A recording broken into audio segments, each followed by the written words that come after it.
Portela.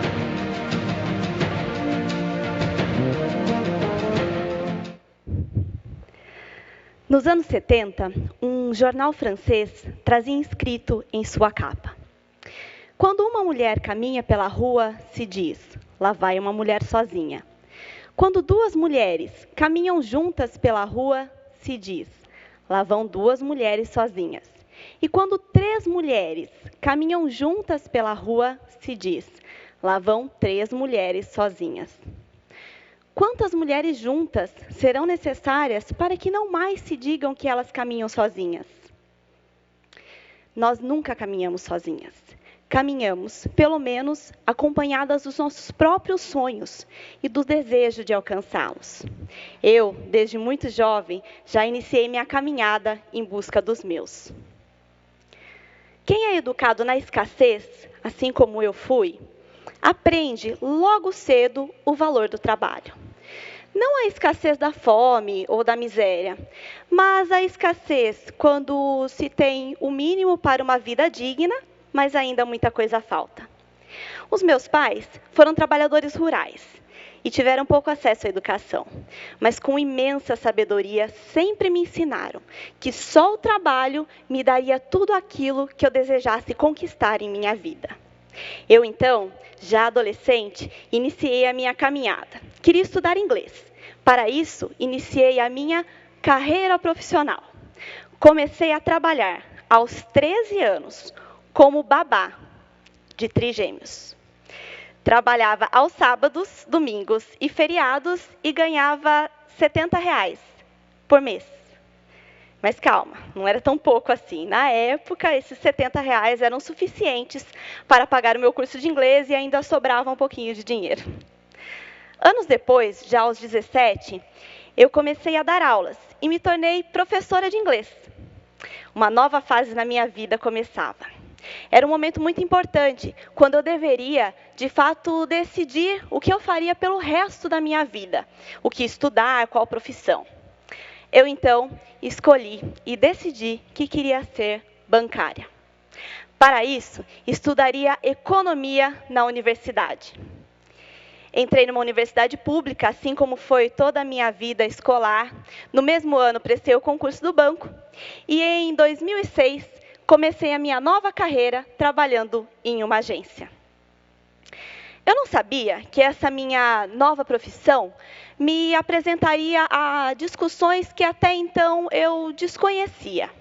Foi no banco que eu comecei a entender um pouco mais sobre equidade de gênero. Até então, eu havia exercido profissões que eram historicamente ocupadas por mulheres. Eu fui babá e professora. Mas bancário era uma profissão muito mais ocupada por homens, principalmente nos cargos de gestão. Eu me lembro que uma vez, já gerente de contas em uma agência que eu trabalhava, eu costumava substituir o meu gerente geral quando ele estava de férias, ausente. Em uma dessas oportunidades, eu me lembro a agência muito cheia, um cliente se destacou no meio deles. Da minha mesa, eu ouvi gritar: quero falar com o gerente. Eu, então, me levantei e fui até ele. Disse: posso ajudar, senhor? O cliente olhou para mim e mais uma vez insistiu: eu quero falar com o gerente da agência. Eu, entendendo o que ele queria dizer, me apresentei novamente. Pois não, sou eu. Posso ajudar? E aquele cliente que estava tão nervoso, por alguns segundos, se calou. Segundos que foram necessários para que ele pudesse apagar de sua mente aquela imagem que provavelmente era ocupada por um homem mais velho, talvez até dos cabelos brancos, e dar espaço àquilo que se apresentava diante dele. Eu. O problema do cliente foi resolvido e essa situação terminou. Mas foi importante que eu passasse por isso, para que eu começasse a ficar mais atenta a essas situações. Comecei a notar que, quando participava daquelas reuniões com os vários gerentes da minha região, olhava para os lados e via muito mais homens do que mulheres. Quando via mulheres, elas já eram um pouco mais velhas, mais experientes. Comecei a me questionar: será que demorará muito tempo para que a minha carreira avance aqui dentro do banco, ou eu devo procurar uma oportunidade fora daqui? Eu segui trabalhando, sempre procurando apresentar um pouco mais daquilo que se esperava de mim, porque é bem evidente que se espera um resultado um pouco maior das mulheres, diferentemente dos homens, como se as nossas competências só pudessem ser de fato notadas com resultados extraordinários. Com todo esse empenho, a minha grande oportunidade chegou. Em 2014, fui nomeada gerente-geral de uma agência do Banco do Brasil. Foi, até então, o momento mais importante da minha carreira. Motivo de muito orgulho para os meus pais, para os meus amigos. A minha mãe carrega até hoje na sua carteira o meu primeiro cartão de visita que diz, bem embaixo do meu nome, gerente-geral de agência. Eu tive a oportunidade de conhecer a minha primeira equipe, pessoas maravilhosas que para sempre farão parte da minha vida. Juntos, nós trabalhamos muito para poder retribuir ao banco a confiança que foi depositada em nós.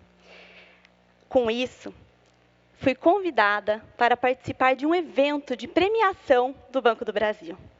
E lá fui eu, muito animada, acompanhada do meu marido. Chegando lá, estávamos no hotel, junto com vários outros colegas do banco, também acompanhados dos seus familiares. Quando um superintendente do banco começou a caminhar entre nós e a parabenizar os colegas pela entrega dos resultados. Eu fiquei ali, esperando a minha vez. Quando ele se aproximou de nós, ele estendeu a mão e parabenizou o meu marido. Eu entendo que o que ele fez foi seguir o senso comum, o mesmo que aquele meu cliente, há algum tempo atrás, também seguiu. É notável que o banco tem feito muitas coisas para que as mulheres possam cada vez mais ocupar importantes espaços de gestão e liderança dentro do BB. Entretanto, não são somente as políticas internas que realmente mudarão a história e farão com que cenas como essas pelas quais eu passei não mais se repitam. É importante que cada um de nós reflita sobre suas próprias atitudes dentro das suas agências, seus locais de trabalho, na sua família, nas redes sociais. E para refletir sobre isso, quero trazer aqui uma frase do filósofo e professor Mário Sérgio Cortella, que diz: reconhecer as diferenças não significa aceitar as desigualdades. Vejam só. Reconhecer as diferenças não significa aceitar as desigualdades. Porque desigualdades são questões éticas. Diferenças são elementos históricos, culturais, até mesmo biológicos. Vejam, homens e mulheres são diferentes, não desiguais. Negros e brancos são diferentes, não desiguais. Nordestinos e sudestinos são diferentes, não desiguais. Portanto, é necessário que estejamos juntos em um mesmo empenho para reduzir as desigualdades com respeito às diferenças. Eu sou Bruna Cortella, sou gerente-geral de uma agência do Banco do Brasil. Me tornei administradora aos 28 anos de idade.